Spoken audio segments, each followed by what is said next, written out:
Hello everybody, this is Jeffrey Gt7 and welcome to the episode.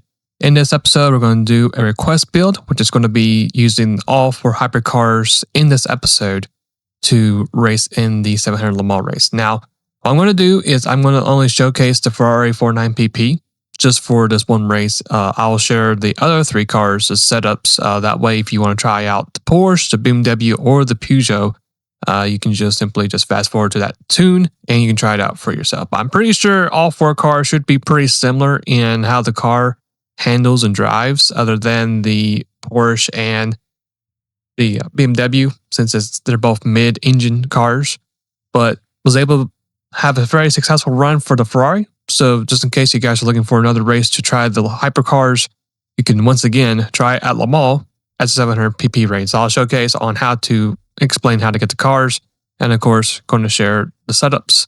So, without any further ado, let's go ahead and get started. So, in order to find the Ferrari 49PP, it's going to be in the showcase. So is the Porsche, the BMW, and the Peugeot. And each car is going to cost around 3 million credits. So all cars is going to be pretty expensive. So just make sure if you do plan to buy all 4 of them, that you first have enough credits just to buy the cars. I would recommend getting them. They are actually pretty fun to drive, and they do offer, other leagues to finally partake in multi-class racing, since we have ourselves a couple more hypercars added to the game, which is great.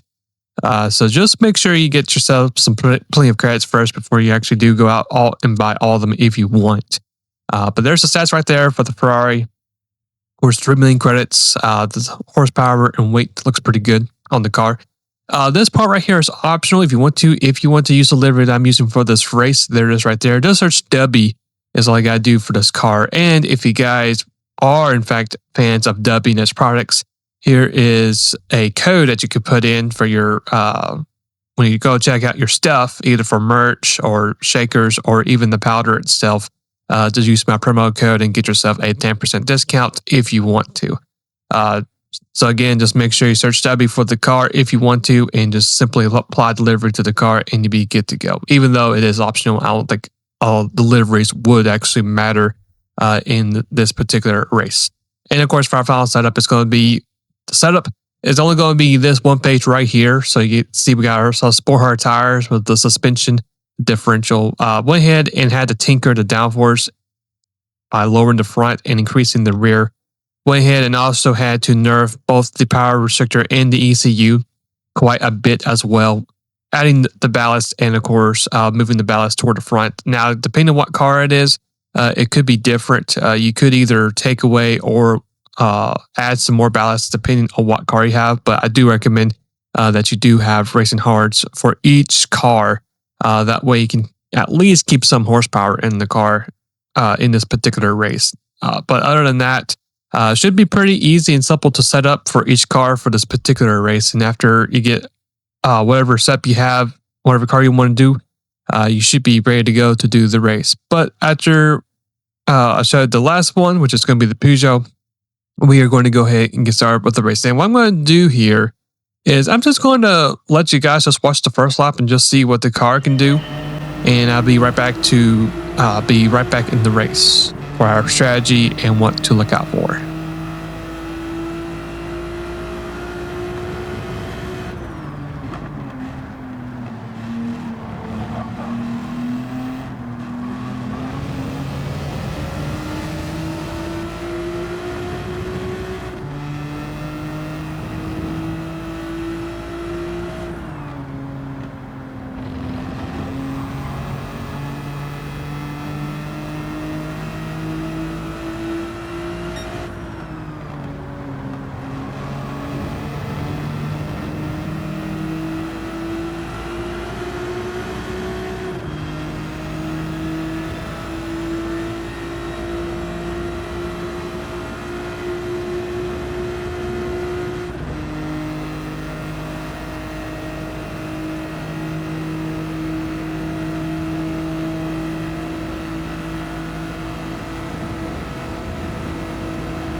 Okay, so as we fast forward to lap 3, we're going to go ahead and come to pit road.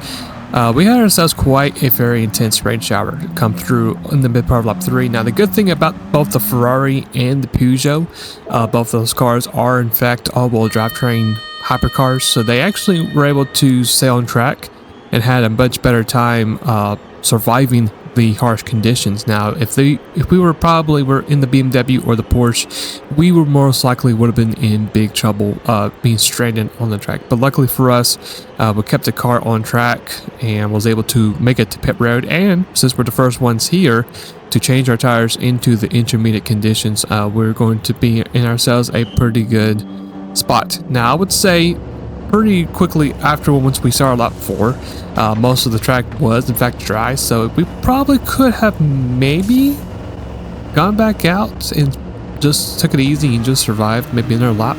But other than that, we just play it safe. The end of lap 4, you can see the sun's back out, blue skies. The track is of course drying pretty quickly, so we're going to come back here and make our one and only final, or our last pit stop. So we're going to be racing hards.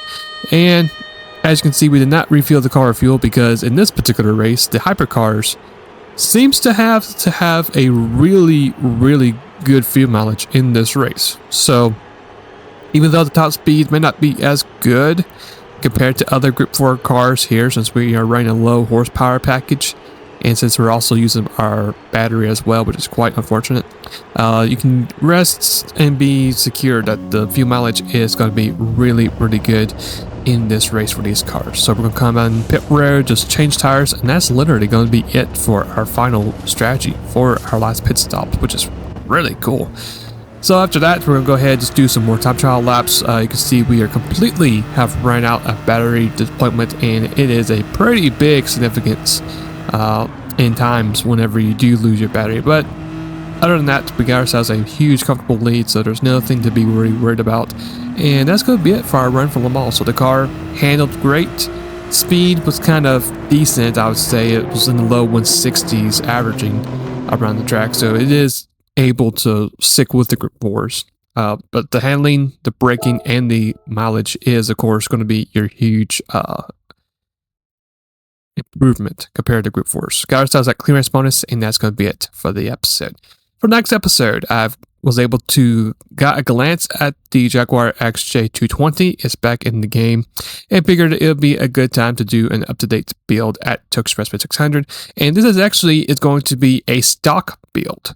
So we're going to use this car, not do anything to it, and see what I can do with it. So I'm going to be looking forward to that.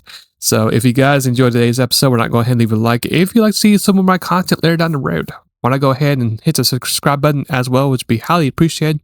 If there is any other particular builds you want me to try out, you're more than welcome to put any suggestions down in the comment section below. And until then, hopefully you guys have a great rest of the day or night for it might be. And I'll see you guys later when we head back to Tokyo Expressway 600 with the Jaguar XJ220.